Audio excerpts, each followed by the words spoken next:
Welcome to our channel. Today we're diving into the top 10 popular misconceptions about dogs. Get ready to have your mind blown and your funny bone tickled. From the rolling hills of sheepdogs herding their flock, a scene that evokes a sense of pastoral tranquility, to the bustling streets where terriers dart between our legs, navigating the urban jungle with agility and speed, dogs have become an integral part of our lives. They are our companions, our protectors, and sometimes even our guides. But how much do we really know about these beloved creatures? Beyond their loyalty and playful antics lies a world of fascinating biology. We often hear that dogs see the world in monochrome, a stark contrast of black and white. This idea has been perpetuated for years, but I can assure you this is a misconception. Dogs do see colours, just not in the same way we do.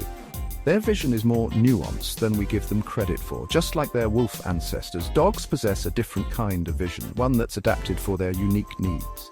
Their eyes are designed to detect movement and see well in low-light conditions, making them excellent hunters and vigilant companions. While we humans boast trichromatic vision, able to perceive a wider spectrum of colours, dogs rely on dichromatic vision. This means their world is painted in shades of blue and yellow, akin to our own vision at twilight. Imagine a world where vibrant reds and greens are muted, but blues and yellows stand out vividly. This is how dogs see their surroundings. Their vision is akin to our own at twilight, where the world takes on a different hue, yet remains full of detail. But don't mistake this for a deficiency. This adaptation allows them to be highly attuned to movement, even in low-light conditions, a crucial skill for both predator and companion. Their ability to detect motion is unparalleled. This makes them excellent at hunting or playing in dim light, where their keen senses give them an edge. Imagine, if you will, a world where the subtle rustle of leaves, the darting of a squirrel, are all the more pronounced against a backdrop of muted hues. This is the world as seen through the eyes of a dog, a world where every movement is noticed, every sound is significant. This is the world as seen through the eyes of a dog, a world rich in detail and alive with motion. The wagging tail, a universal symbol of canine joy, right? Well, not so fast. While a wagging tail can certainly indicate happiness, it's a far more nuanced form of communication than we might initially think. You see, dogs have evolved over millennia to communicate through a complex repertoire of body language, and the tail is a key instrument in their orchestra of expression. A furiously wagging tail, accompanied by relaxed ears and a playful bow, is indeed a clear sign of a happy and excited dog. But a tail held high and stiff, moving in short, rapid wags, can be a warning sign of anxiety, fear, or even potential aggression. Think of it like this. The tail wag is not merely a single note, but rather a brushstroke on the canvas of canine emotion.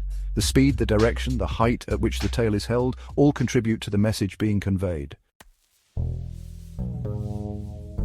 We've all heard the adage 1 dog year is equal to 7 human years. This simple formula has been passed down through generations, making it easy for us to relate to our canine companions. It's a neat and tidy way to calculate our furry friend's age, but is it accurate? The reality is, this method oversimplifies the complex nature of canine aging. As with many things in the animal kingdom, the answer is a bit more complex than a simple mathematical equation.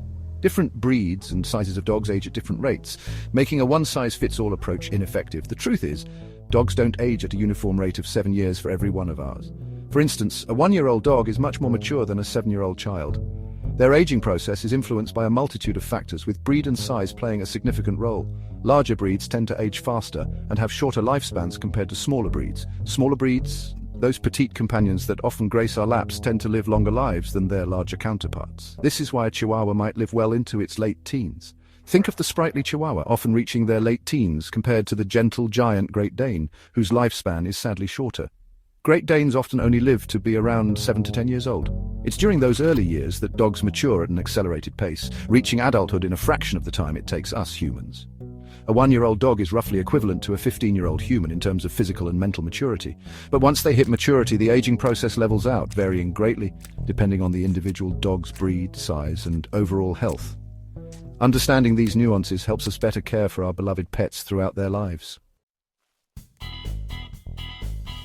Picture this, you're strolling through the park with your beloved canine companion, enjoying the fresh air and the vibrant surroundings, when suddenly they stop, lower their head and begin munching on a patch of grass with gusto. It's a curious sight, isn't it? Your mind might jump to conclusions. Are they feeling unwell? Could it be that they're trying to tell you something? Is something missing from their diet? Are they lacking some essential nutrients that they are trying to supplement? Well, before you sound the alarm, let's delve into the fascinating world of canine grass-eating habits. There's more to this behavior than meets the eye. While it's true that dogs may occasionally nibble on grass to soothe an upset stomach, this isn't the only reason. This behaviour is far more common than you might think, and it spans across various breeds and ages. Often, there's no cause for concern. Many dogs that graze on grass are perfectly healthy and happy. Dogs, despite their domesticated lives, still retain some of their ancestral instincts, and grazing on grass is one of them. It's a link to their wild past. Grazing on grass is a behaviour that has been passed down through generations. Think back to their wild ancestors, wolves. These majestic creatures roamed the wild, hunting and foraging. These cunning hunters would consume the stomach contents of their prey, which often included, you guessed it, grass. This was a natural part of their diet. This plant matter provided essential nutrients and aided in digestion, playing a crucial role in their overall health. So, when your dog grazes on grass, they might be seeking those same nutrients or simply enjoying the texture and taste. So, when your dog grazes on grass, they might simply be following an ancient dietary instinct, a behaviour deeply rooted in their DNA. It's a fascinating glimpse into the natural world and the enduring legacy of their wild ancestors. We've all heard the saying, "You can't teach an old dog new tricks." It's an expression that implies that once we reach a certain age, our minds become fixed, resistant to change and new information. But I can assure you this couldn't be further from the truth, both for humans and our canine companions. Just like us, dogs are lifelong learners, their brains constantly forming new neural pathways, adapting to new experiences and absorbing new information. While it's true that puppies, with their boundless energy and sponge-like brains, might seem like the ideal candidates for training, older dogs are more than capable of mastering new skills and commands. In fact, training an older dog can be an incredibly rewarding experience. They often have longer attention spans than their younger counterparts, and a greater eagerness to please their beloved humans. The key is to tailor the training to their age and physical capabilities.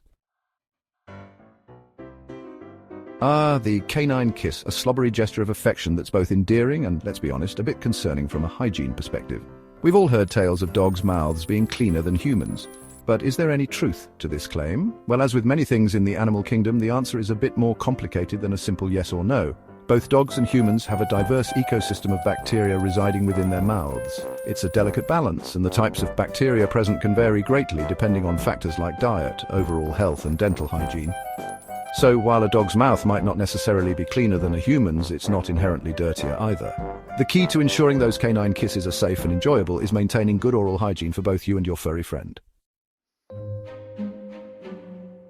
We've all been there, reaching out to pet our furry friend only to be met with a dry, warm nose. Instantly our minds race, conjuring images of fevers, infections, and a frantic dash to the veterinarian.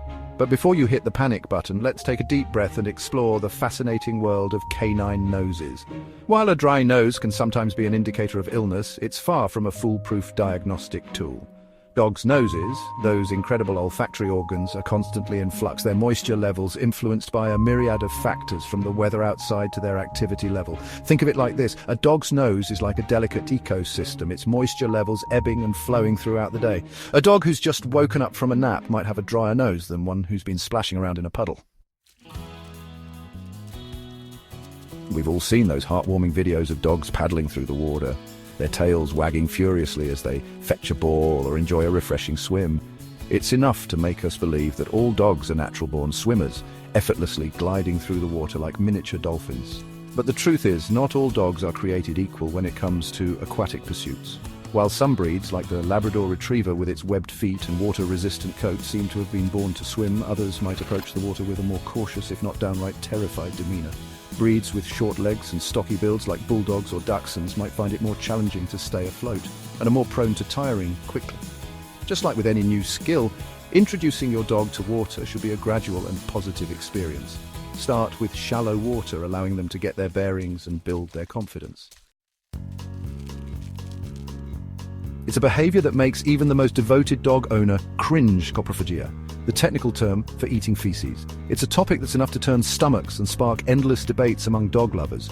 Is it a sign of nutritional deficiency, a behavioural quirk, or something more sinister? Well, as with many things in the animal kingdom, the answer is rarely simple. Dogs, despite their domesticated lives, still retain some of their wild instincts, and in the canine world, consuming feces isn't always considered taboo. Mother dogs, for instance, will often consume their puppy's waste during the first few weeks of life, a natural instinct to keep their den clean and protect their vulnerable offspring from predators.